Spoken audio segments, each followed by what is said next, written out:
favorite Kansas nurse. So I have to go off on a little rant about this class of medication that I hate so much. Okay, SSRIs, SNRIs, and SDRIs. I'm not a fan. Not a fan. The dopamine one, little less, but not a fan. Do you want to know why? Okay. I asked a physician a while ago. I said, what is your opinion on SSRIs and SNRIs? And he said, they are pro-mania pills. What does that mean? That means they cause manic episodes. However, that is a problem. Did you know that to be diagnosed with bipolar disorder, you have to have 2 manic episodes in 6 months? Well, interestingly enough, people who don't have bipolar disorder will also have manic episodes on an SSRI or SNRI. Yes, they will. So, interesting, right?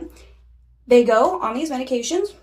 They have their manic episodes. They have their depressive episodes because these medications don't really help with their depression, especially in young women. Young 20-some-year-old women have these problems, okay? So, they're on this medication. They have mania couple times. Next thing you know, their doctor's like, oh, you have bipolar disorder. No, you don't. You are suffering from a side effect of a medication. You do not have bipolar disorder. Guarantee that, okay? Then, happens every single time. These girls then go and they're on these bipolar medications. They are still on these SSRIs. They go, they're in their 30s now, and guess what they're diagnosed with? Borderline personality disorder.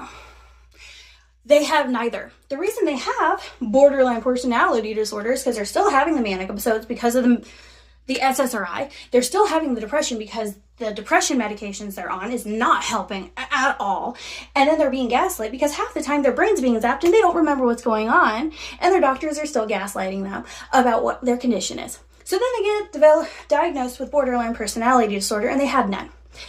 From my own experience of having anxiety and depression and now ADHD and potentially autism, I actually have a theory.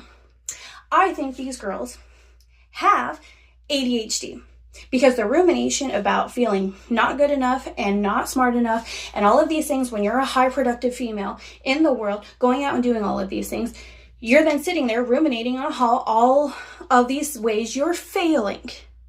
And then you get put on a stimulant or a long-acting ADHD medication. And next thing you know, you're not really suffering from anxiety and depression anymore.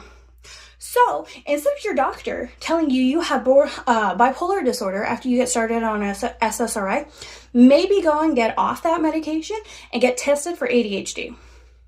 Because I guarantee that will significantly help so many women out there, because I don't think we have as many bipolar women out there.